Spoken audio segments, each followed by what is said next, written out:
और अब कुछ खबरें खेल के मैदान से। पाकिस्तान क्रिकेट बोर्ड पीसीबी ने मुल्की सीरीज के शेड्यूल का ऐलान कर दिया। बोर्ड की जानिब से जारी करदा अलामिया में बताया गया है कि स्टेडियम्स की अपग्रेडेशन के बाद कसाफी स्टेडियम और national bank stadium Pakistan, New Zealand और जनूबी अफ्रीका के दरमियान मुल्की सीरीज के मैचेस की मेजबानी करेंगे।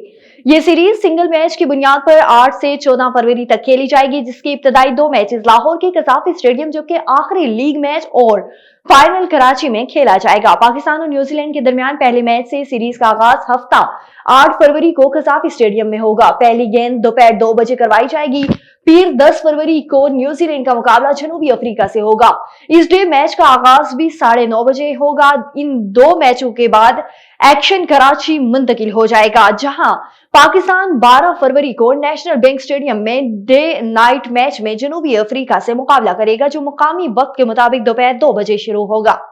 और कौमी टीम के स्पिनर नुमान अली ने वेस्टइंडीज के खिलाफ दूसरे टेस्ट मैच के पहले रोज हैट्रिक का कारनामा सर अंजाम दे दिया। मुल्तान में खेले जा रहे मैच में कौमी टीम के स्पिनर नुमान अली ने केवन स्किलिंगर, डेवन एमलाच और जस्टिन ग्रेवस की विकेटें हासिल कर ली। नुमान अली ने पाकिस्तान के लिए बतौर स्पिनर टेस्ट मैच में हैट्रिक करने वाले पहले बॉलर बनने का एजाज अपने नाम कर लिया।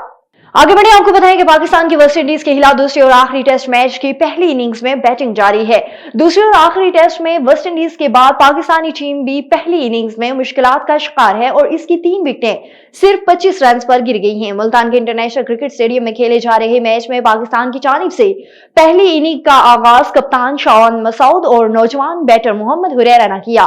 पाकिस्तान की पहली विकेट 22 के मजमूए पर गिरी, जब मोहम्मद हुरैरा 9 रन बनाकर केमाल रोच का शिकार बने, जबकि बाबर आजम सिर्फ 1 रन बनाकर बोल्ड हो गए। दूसरी कौमी टीम के कप्तान शान मसूद को भी केमाल रोच ने 15 के इंफरादी स्कोर पर बोल्ड कर दिया, जबकि कामरान गुलाम और साउद शकील विकेट पर मौजूद रहे।